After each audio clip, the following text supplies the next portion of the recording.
I did look on my look on your face, man, with the idea that like this is like my first album back in probably like I don't know 4 years, 3 years, and so I wanted to make this album one of those summer anthem albums. You know what I'm saying? I feel like there's a lot of music out, but you know I don't feel like people are loving music. Like they're hearing music, but I don't feel like people are like in love with what's coming out. You know what I'm saying? So I wanted to start to put records out that I feel like would make people love music again, like creating sort of an anthem like Breakup. You know what I'm saying? Like that was a summer anthem, and that made that summer was so lit. People really loved the video. People loved the idea of not even expecting to hear a record with like me, Gucci Man, and Mario. So I wanted to surprise people and do a really great record that felt really good, but put somebody on there that they wouldn't even expect me to be on the record with. And so Lil Yachty is who I chose because I just dig Yachty. I think he's really dope. He's very like he's a special type of artist. He's not necessarily what people expect him to be. And I like that shit. You know what I'm saying? I like the fact that he's young, he's growing.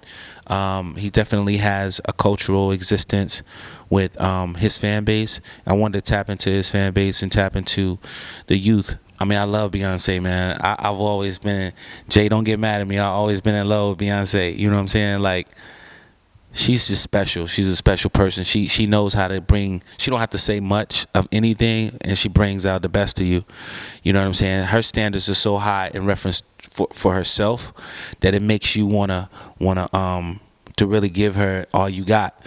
I never forget calling Hove and just like, yo man, and this was after we had their B-Day. We finished B-Day in like 2 weeks.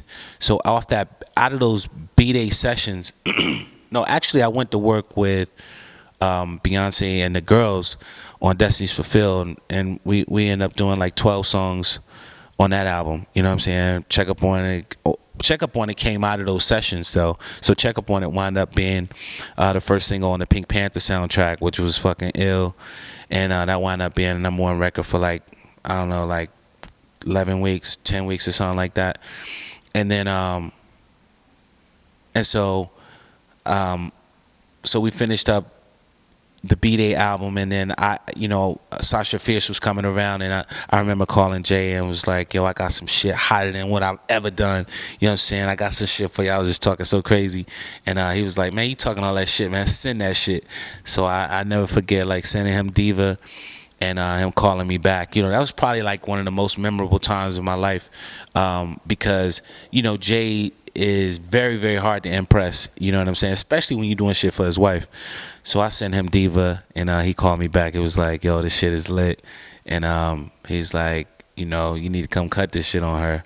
And it was just me, him, and her in the studio and cutting Diva, and that shit was just like, man, that was like one of the most amazing times of my life. Beyonce has done she might be responsible for my career, to be honest with you. And I feel humbled enough to admit that, because she didn't have to do that. She helped me get my deal at Columbia, as a matter of fact. She's done so much for me, you know what I'm saying? So her and Jay, man, are like, they're like, Jay named me the pen, you know what I'm saying? It's like, I just been really blessed, man. So I owe my career to Jay Z and Beyoncé. And so, I feel like the time that we've had apart is only gonna make the shit much more lethal whenever we get back together, because you got to know when Sean Garrett and Beyonce get together again, shit's gonna go fucking nuts.